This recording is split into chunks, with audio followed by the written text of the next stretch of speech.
Hello, Tim here. Welcome to Shop Talk with Tim.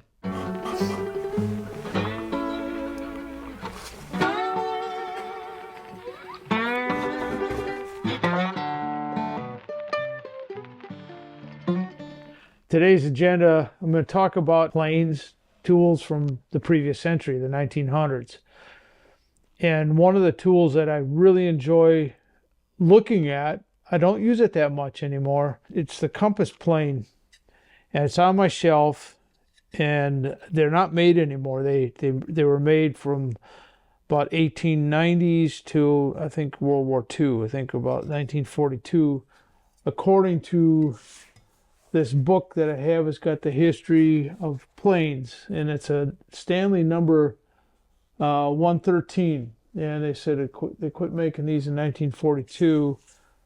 I don't really know exactly how old this is or what year it was made, and some people that know more about these things than I do would be able to tell exactly. These are unique planes. Now you can still buy a smoothing plane and a block plane. Probably stores like big box stores have these. They're not made quite as well as they used to be, and these are both quite old, but they're probably made within. This one's fairly new. It's probably maybe 30 or 40 years old. And this one is a Stanley Defiance. I'm not sure how old that one is. But in specialty planes, there's so many of them. It's just every once in a while I find something new that I didn't know. I'm not necessarily an active plane collector. I bought these planes. This was at a good price at the time, and I had a particular need for it. Now, when you're doing something, some of my work that I used to do, set these aside for the time being, I would get into jobs that involved curved components. Now, most of this is all original molding, crown molding that actually went up like this, and it was part of a dormer. I have the other part of it's right here. And this was a exterior, and it was all covered with paint. And on this corner here, it was all rotted out. So to get into when I restored the corners, I had to add on quite a bit of wood because this had gotten water damaged. You can do the outside. When I built this up, you could do the outside with a plane. A straight plane kind of, but the inside part, even with a short block plane like this, you still can't get in. You can't get in and plane it out.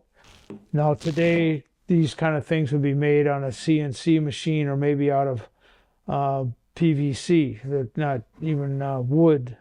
A lot of times you don't get stuff like this out of wood. They still look decorative, and from a distance you can't tell. But in restoring this, and I don't remember if I used the plane, I believe I did. All this part here was hand carved. But to do the inside curve, the advantage of this compass plane is that it can adjust from concave to convex.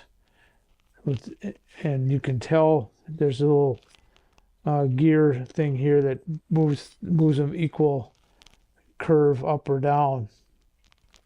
And I love how this works. And I've used this on a job site when I had to fit a round top screen door to a job. It's rarely used, and you can probably find other ways like a router template or something like that to make it nice and smooth. But there's something about the joy of using a plane out like this. And I laid out this curvature just as a sample piece from this original piece of wood. So do the inside curve, and in using one of these planes, you come downhill and you got to go and stop in the middle and then come back the other way. You can't go uphill with these things. Not like a router.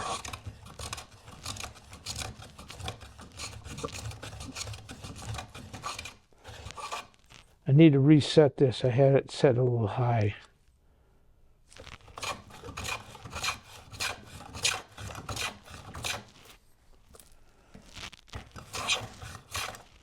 So you see how nicely that works. And then I come back and do the other side.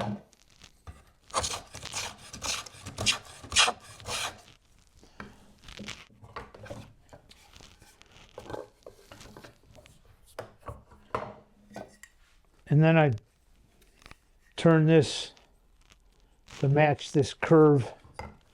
Back it up a little bit. Now I have this.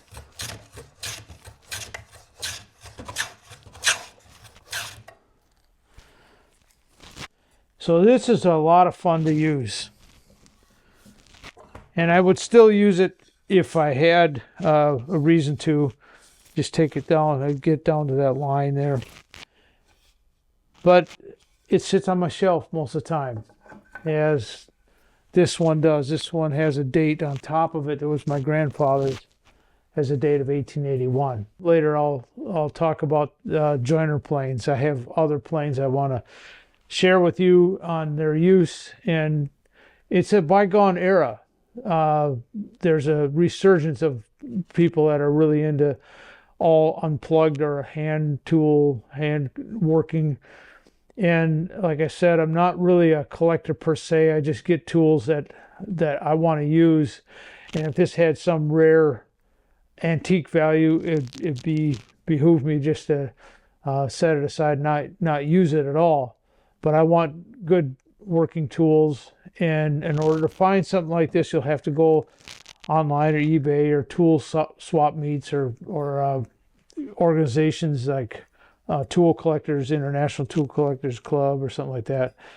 But anyway, it's a joy to use, and I think of one of the sayings, I remember someone always quoting me that a thing of beauty is a joy forever.